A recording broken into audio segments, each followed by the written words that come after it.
एका शाळेत एकच वर्ग, 2 विद्यार्थी, दोघांनाही अभ्यासात अडचण होती. पहिल्या मुलाला घरी गेल्यावर रोज ओरडा मिळायचा, तू काहीच करत नाहीस. दुसऱ्या मुलाला त्याचे आई बाबा फक्त एकच प्रश्न विचारायचे, आज तुला कुठे अडचण आली.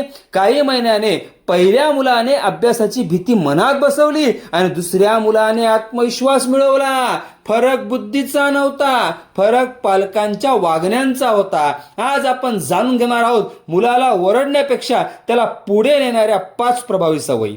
नंबर 1, आधी कारण समजून घ्या. मूल अभ्यास करत नाही म्हणजे ते आळशी आहे असे लगेच समजू नका. कधी धडा कठीण असतो, कधी मित्रामुळे लक्ष विचलित होतं, कधी अपयशाची भीती असते. उपाय: ओरडण्याआधी फक्त एक प्रश्न विचारा, तुला नेमकी अडचण कुठे येते.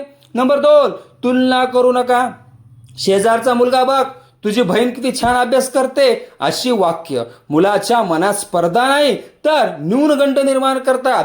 उपाय: तुलना इतरांशी नाही, कालच्या स्वतःशी करा. नंबर 3, लहान यशाचं कौतुक करा.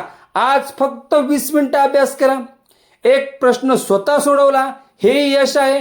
उपाय: प्रयत्नांचं कौतुक करा, फक्त निकालांचं नाही. नंबर 4, रोज 10 मिनिटं मुलांसोबत बसा. नेहमी शिकवण्याचा प्रयत्न करू नका, कधी फक्त ऐका.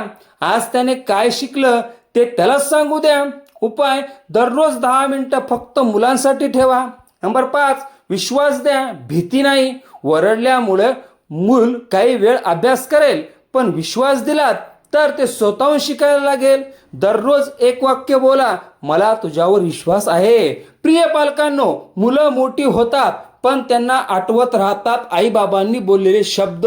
म्हणून शब्द जसे वापरा जे त्यांचे आत्मविश्वास वाढवतील, कमी करणार नाहीत. लक्षात ठेवा, ओरडणारे पालक मुलाला घाबरू शकतात, पण समजून घेणारे पालक मुलाचं भविष्य घडवू शकतात.